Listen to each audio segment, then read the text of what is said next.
nelpon si Ahmad kali aja orangnya.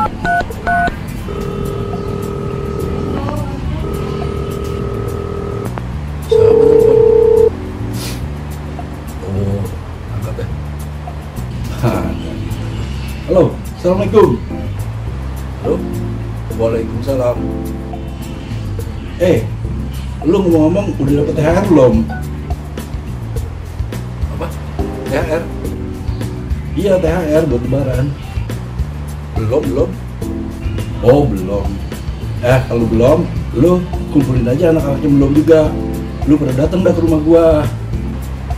Maksudnya lu mau bagi THR gitu? Enggak, bukan si THR, maksud gua lu datang ke rumah gua, ntar kita nyari bareng-bareng. Gua juga minta temenin biar lu dapet. Oke? Buset, sembarangan lu. Enggak lah, putus jadi teman.